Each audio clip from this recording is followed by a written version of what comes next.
Says hello, and he's on Mad Dog Unleashed. Nate, welcome. How are you today, pal? What do you have for me?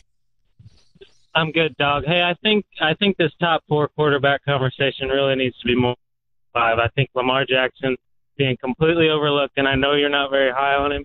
And I've heard you mention at least three reasons why. One being his completion percentage, which I think is completely overlooked. I heard Steve Torrey tell you the other day that he's had a lot of drops from his receivers, and he did.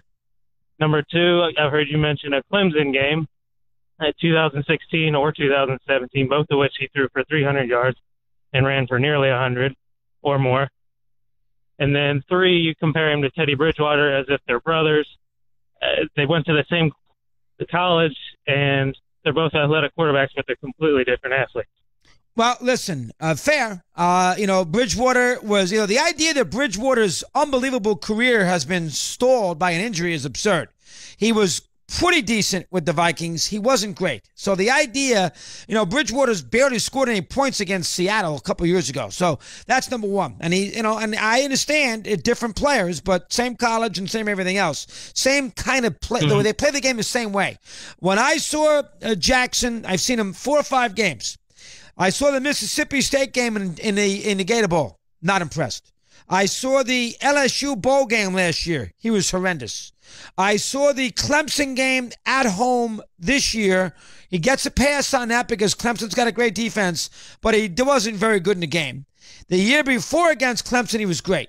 So the 4 times I've seen him, 3, he didn't do anything. He's not accurate. I am not a big believer in him. And Bridgewater was and will not be a great pro, and he's the same kind of player. That's what worries me about him.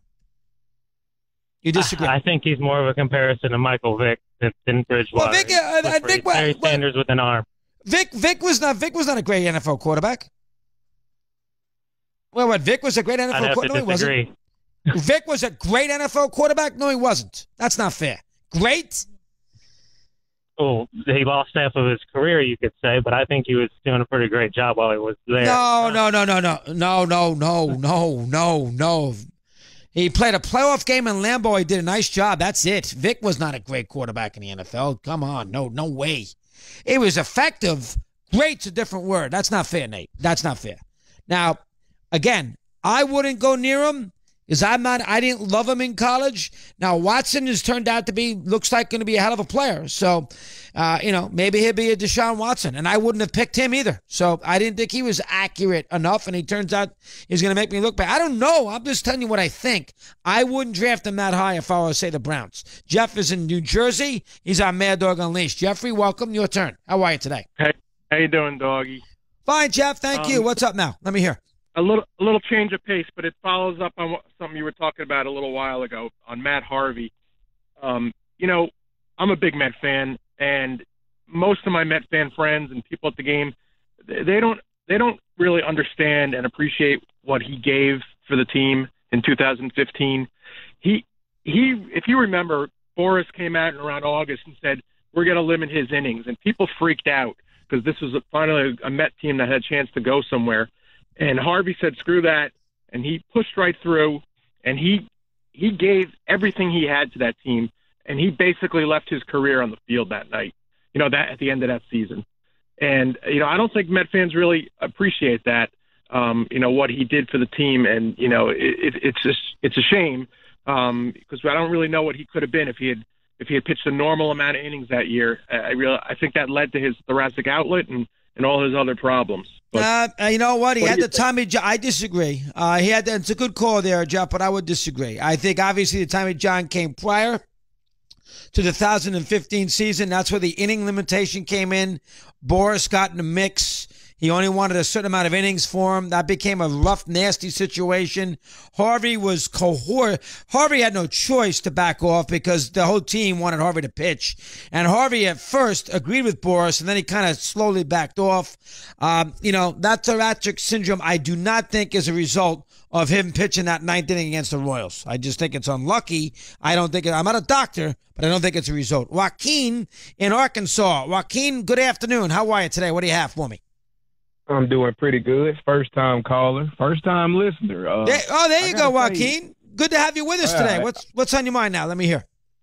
I want to say I've never really agreed with a show like as much as I do with you. I 100% agree with the Browns taking Barkley first for the simple fact it's train wreck after train wreck with the quarterback situation in Cleveland. Like you said, was talking to another caller.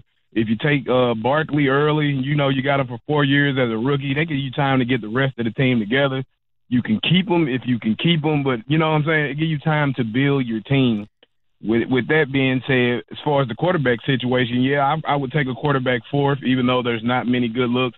I agree with the Baker Mayfield situation with that conference not producing anything. I want to say the Pac-10 is a pass-happy conference, but they don't really produce anything other than Carson Palmer. I mean, he was wise, you're right. He's pretty good, but I mean, you're not just terrified of Carson Palmer. You know what I'm saying?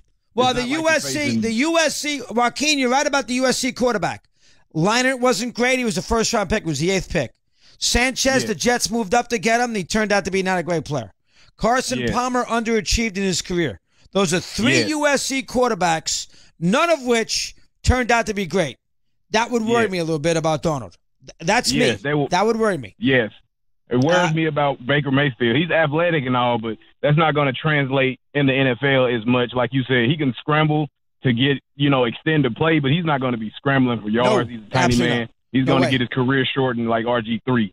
No, 100% Allen, Go ahead. You said, I haven't seen the guy play, but at the same time, one caller said it's like buying a lottery ticket. I could just give him the benefit of the doubt for the simple fact, his stats were subpar for a subpar conference.